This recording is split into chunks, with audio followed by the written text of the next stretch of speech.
Hi, welcome. So in this video, I'm going to share my screen first, and then I'm going to work on program 9. So let's bring up the program 9 file so that we can review it. Yes, I didn't. Here it is. So here is the program 9 file. So I already did a video where I went over it, but this is the struct that's going to be a customer. We're going to have some menu commands, and we're going to be managing an array of structs. These are the suggested functions, and I'm going to now launch Visual Studio and put the template code into my project. All right, so let me just make sure that I have these are the preprocessor directives for Visual Studio. So if you're using Visual Studio, you want to make sure that you have these preprocessor directives. All right, so now let's get started. I put the code in here, and when I build it,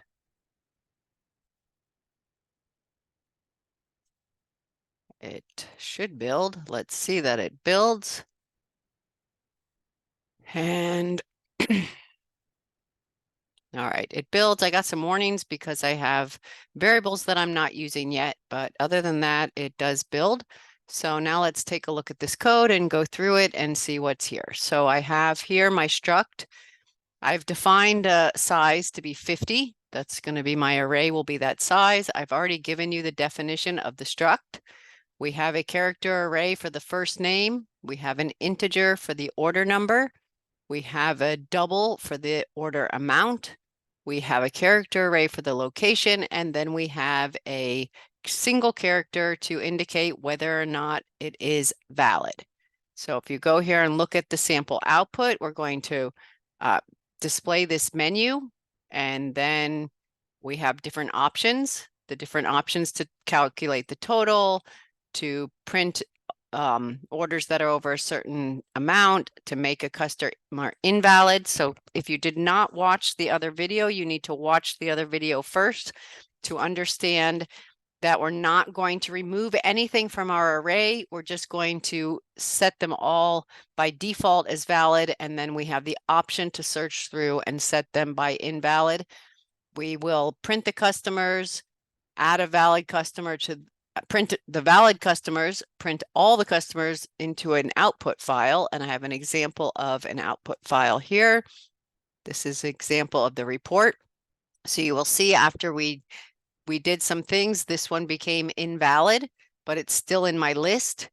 And you will also see that the order numbers go in order. So we have order number 1 is at index 0, order number 2 is at index 1, order number 3 is at index 2, etc. So the index and the order numbers are one off, but that's important to, as we are going through it, to search, because you can search based on the order number.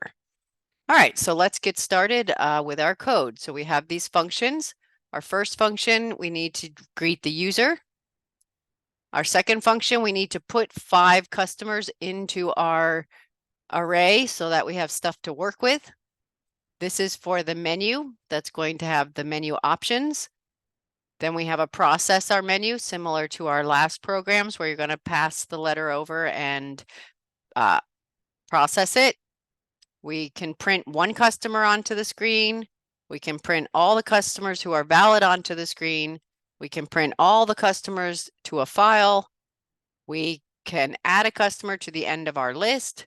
We can make a customer invalid, and we can calculate the average and the total of all of the valid orders. So we're going to have to make sure that that field is valid or set to V.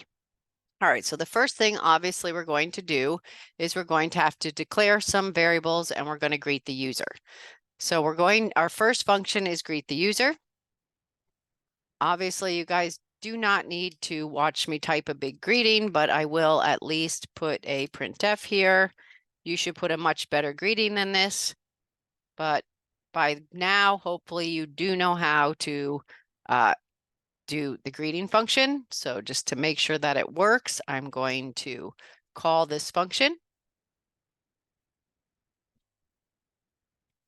And now I have implemented my first function, which is greet the user.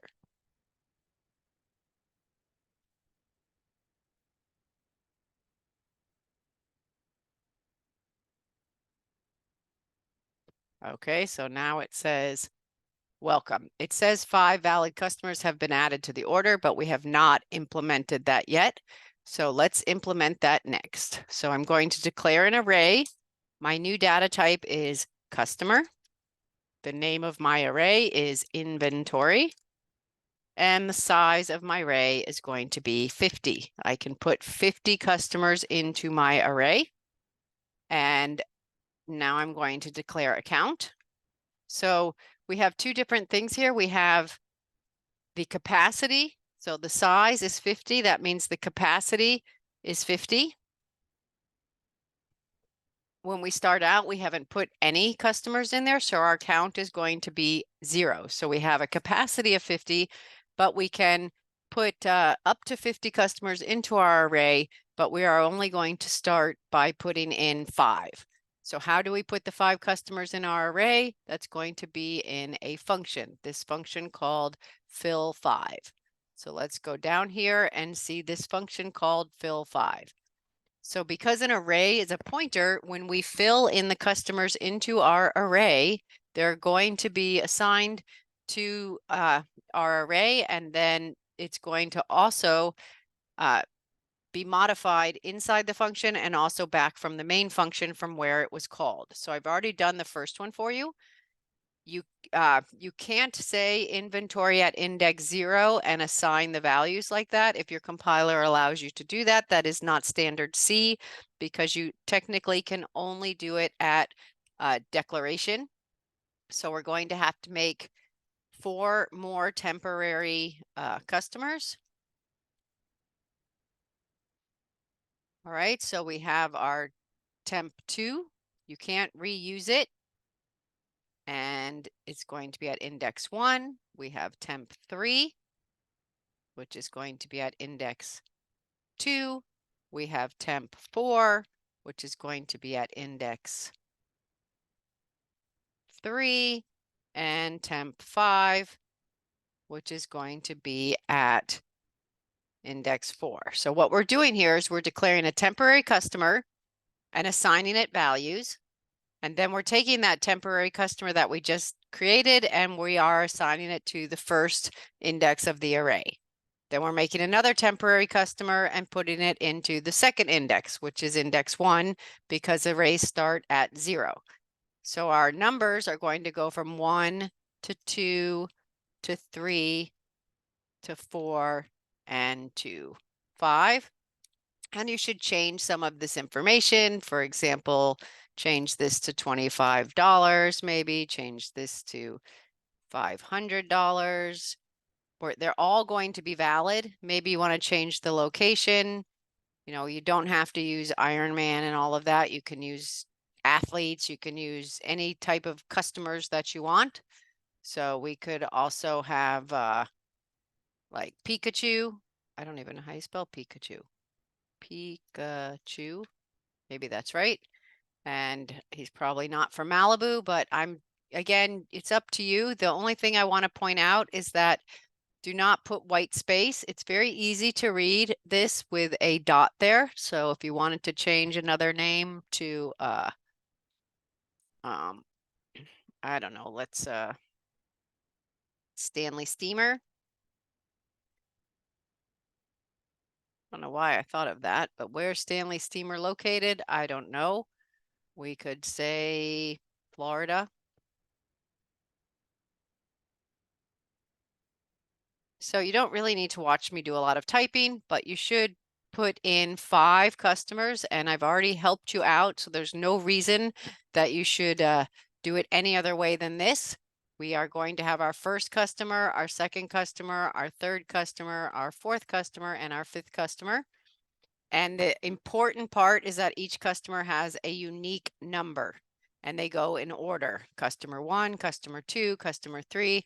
And when they start out, all the customers are valid. The other fields, as far as the amount and the name and all of that, are are not, you know, they're important, but they're not going to make a difference. Maybe we have clones of Iron Man. I got 3 different Iron Mans here.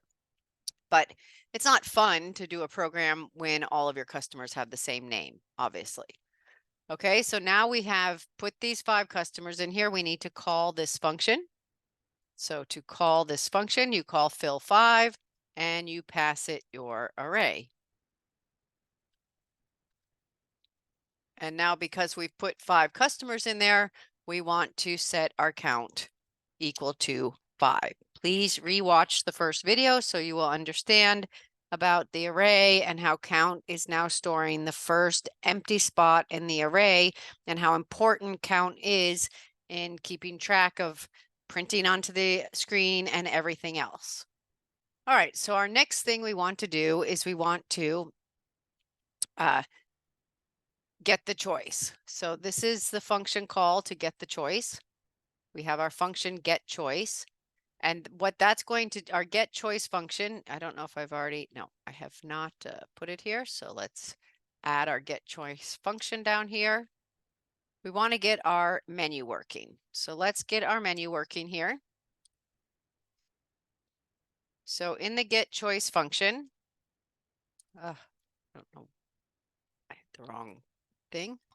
So here you're going to print F, and this is where you're going to display the menu. You're not going to have to watch me type. So I'm just going to say enter. Oh, I have this still running. I need to close that. Okay. Enter, and I need to put the options, which are A. You should do a much better job than this, but P, V, C, I, E, or T. Is that the options? There's A, P, V, C, I, E, T, or Q to quit. A, P, V, C, and you should explain what they are. I, T, E, or Q to quit. So I'm not going to have you watch me type all this out. It just takes a long time, but you have to put A to add, P to print, V, whatever. So take a look at the instructions and make sure that you explain what's going to happen with each choice. All right, so now I did that. So how do I implement this function? Well, I just declare a letter. I prompt the user for the letter. I scan in the letter. Be sure to put the space here so you're not dealing with any white space issues. And then I return that letter. So this is our function for get choice. So now all we need to do is test it to make sure that it works. So this is going to be our initialization for our choice. So I already have not declared my choice, char choice. So we have to initialize for the choice, make sure it's not a Q.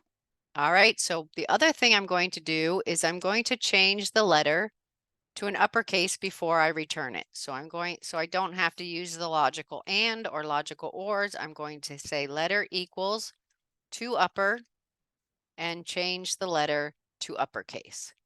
So I'm going to declare the letter, obviously print a better menu than this, scan the letter, change the letter to uppercase, and then return that letter.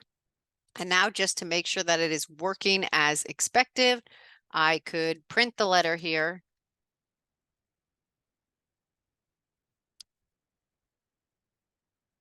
Obviously you don't have to do this, but I like to double check because I want to make sure that that function works as expected. So I'm going to print it onto the screen. And then this is the test. So it's going to be uppercase. Then we're going to call the process menu function, which we are not on that yet. We're still working on making sure that this loop works. All right, so now let's test it to make sure that it works. And each time I'm going to print it again. And I've made some changes. So now I want to test to make sure that it works. So I look down at my warnings. All I have are a bunch of warnings about variables that I'm not using, which is fine. I will be using them shortly. So now I'm going to run it. Welcome. Obviously, that needs to be a better message. This needs to be a better message. And now I'm just going to make sure that it works. If I enter the letter A, if I enter R, if I enter T, if I enter. So you'll notice that when I enter a letter, it's changing it to uppercase. And now I just want to make sure that Q is going to make it quit. And Q makes it quit. So now it's time to start implementing the other functions. So I can get rid of this printf. I feel pretty confident that my loop is working as expected. So it's time to start implementing the other functions. So in the other program, what I did is I implemented the functions and used the main function as the driver to test it. In this case, I'm not going to do it that way. I'm going to actually call my process menu function, make sure I'm getting to my process menu function, and then I'm going to call it. So let's go to the process menu function. So I've given you a lot of help on this because, we're getting towards the end of the semester and I just want to make sure that you guys have, are able to complete this. So in the process menu function, the process menu function takes the choice. So it's going to make a copy of the choice. It takes the inventory and it takes a pointer to the count, because if you're going to add a customer to the list, you're going to add one to count. So I decided to give you a little chance to do some more practice with pointers, but I gave you all of the options here on this template. So all I want to do here now is just print to make sure that each of my options is working as expected. So I don't want to do this yet. I just want to say selected A. I'm just going to select each letter and make sure that I'm getting there.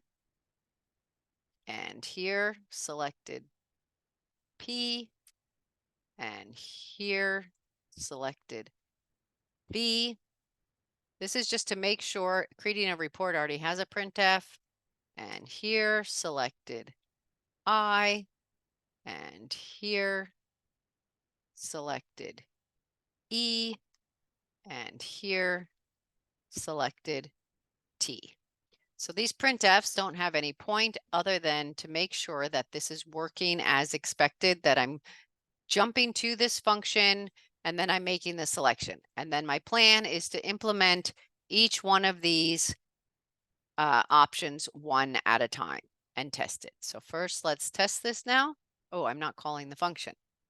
So the function takes a pass by value choice, the inventory, which is an array, which is a pointer, and a pointer to the count. So when I call this function, I want to pass it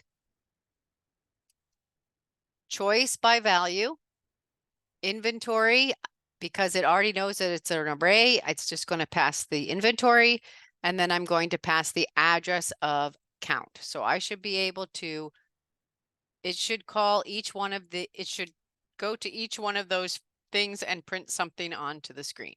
So let's try. I enter A, I selected A. I enter P, I selected P, and it says there are 5 orders because it's going to tell you how many. V, I selected V. C, I selected C. I works. T works. E goes to the right place. G tells me it's not valid. J says not valid. Q quits. All right, so now it's time to do some of the features. So we're going to at least do the first feature, which is to print the valid ones onto the screen. So we started out with 5 valid customers. So now we want to implement the print the customers onto the screen function. So we're going to scroll down here.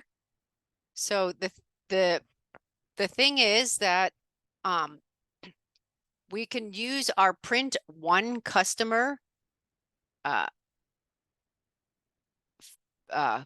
function to print a customer. So how do we do that? We just print each field one by one on the line. So we have our order number. So I'm going to take this here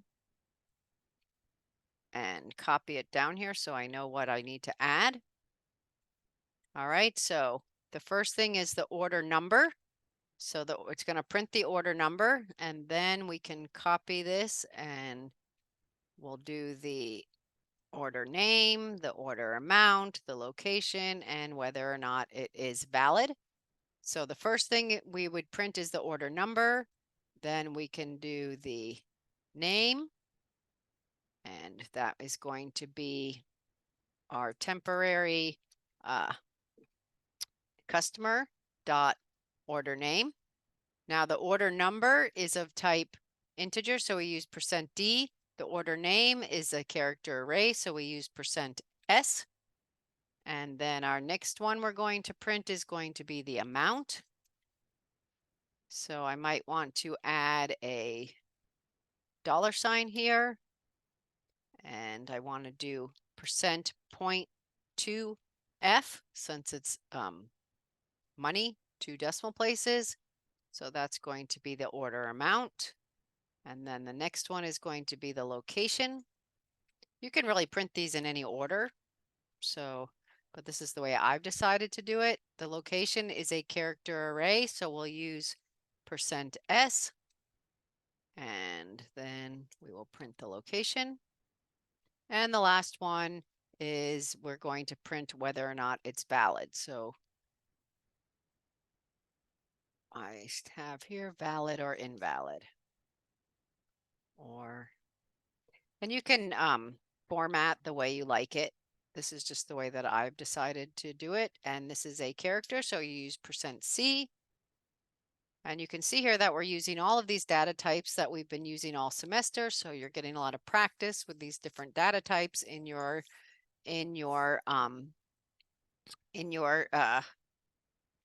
struct. So now I need to get rid of this. I just put it down here so I could remember what I was printing.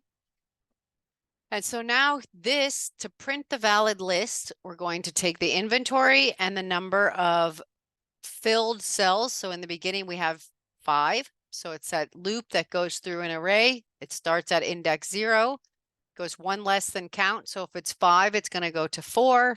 And 1 by 1, it's going to print the orders onto the screen. We're only going to print them if they're valid. So we have this nested condition in here to check to see if the order is valid, then we're going to print it.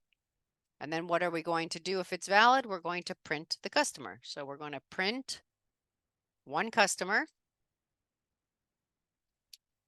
All right, so this is where you have to get this straight. Inventory at index I is a customer. Inventory at index I dot valid order is a character. So this function takes a customer. So we're going to pass one customer from our array, which is going to be inventory at index I. We're going to pass one customer from our array into this function, and then this function is going to print the information. We could have done it differently. We could print each one. We could have put all of these printfs with the dot operator inside of here, but it's nice to have everything separated into its own unit because maybe for some reason I want to print just one customer. So if that were the case and I wanted to print just one customer, I have this function that'll print one customer, and then I have this function that will print the list of valid customers and uses the print one customer function. All right, so now we got to go up here. So our selection is going to be V. So if you select V, you're going to print the list, print the valid list. So we go here. And what are we going to pass to it? We need to pass our inventory, which came in as an array. And then we need to pass in an integer. So the integer count, when it gets passed to this function, it is a pointer. So we need to this is for more practice. We need to go to the value at count PTR. So this function right here, it's going to take the inventory and the number of filled cells that are in your inventory, and it should print them onto the screen. So now I want to test it to make sure that it works. I'm going to enter a V, and you will see that it printed everything onto the screen. Now, if you don't like the way that it's formatted, I used \T for tabbing. So you could, we could take off some tabs or add some tabs or change. So if you, let's show you again here. V. All right. So when you take a look at how this is set up and you look at my code here, so from the order number, I put 2 tabs. So I could take 1 tab out of that one. And then Malibu here, the location, I also put 2 tabs. Now this one, if I take out the tab, it's going to run into it. So maybe I want to make this smaller, and then I could take out a tab. So, I always like to try things and see. Let's see if I like how that's changed. All right, V. Yeah, so now this is lined up much better. So you can put your own style in there, but it's in order. It prints the 5. And so now I've gotten one of my features completed. That is how to print my list. My list is full. So we're going to do one more thing here. And that is going to be creating a report. Okay, so creating a report, we're going to implement that function, and then I'm going to make another video. So this, we're going to declare the file pointer in the function, and we're going to close the file pointer in the function. This way, we're going to create a new report each time. So it's not going to save your report. If you create a new report, it's going to overwrite what was in the report. It's fine. This is just an exercise. It's just practice. So we can't use our print one customer function because our print one customer function uses printf. It doesn't use fprintf. But what we can do is we can copy and paste it so that we save a little bit of time in having to retype again. So this is declare the file pointer. This is connect to the file. Now, if you're using Apple, I believe you have to put a path here on where you users, whatever, documents, whatever. You have to put the entire path of where you want to put that report. In Visual Studio, it will put the report right here in the same directory as my source code. So my source code is in this directory here, program 9 video. So this is where my source code file is. So this is where it should create the report. Once it creates the report, once I call this function, it will create a report. After, then the report will be here and we can find it and look at it. But it won't create the report until I actually connect and create it. I haven't done that yet. All right, so this is the loop to loop through. I'm not checking only for valid ones. I'm going to print all of the customers, whether they're valid or not valid.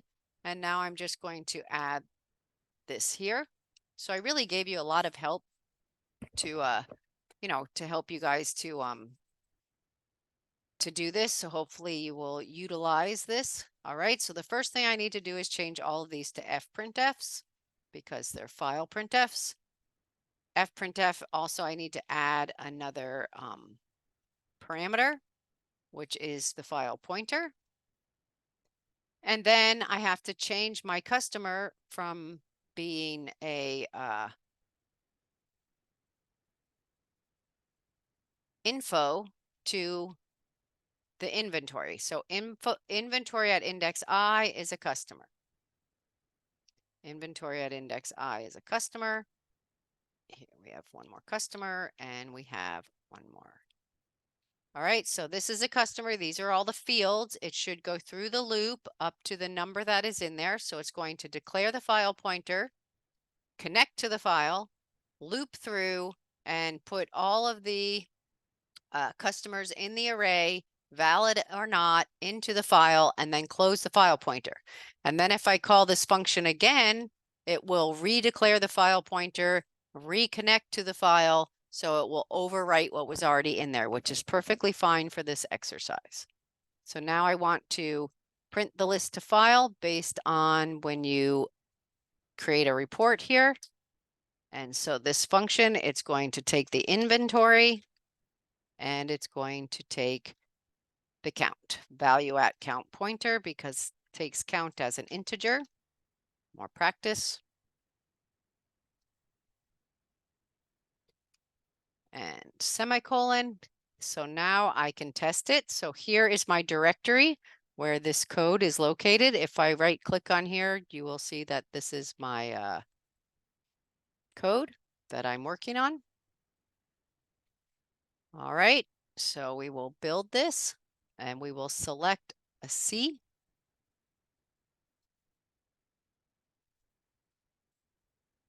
Select C. So creating a report, it doesn't print anything onto the screen other than telling me it created a report. I'll select Q. And now we will check and see if it created the report. We go to the directory and you will see that it has generated and created the report. And they're all valid because we haven't made anyone invalid yet, but that's going to be another feature. All right, so I'm going to stop here and continue with all of the other features in the next video.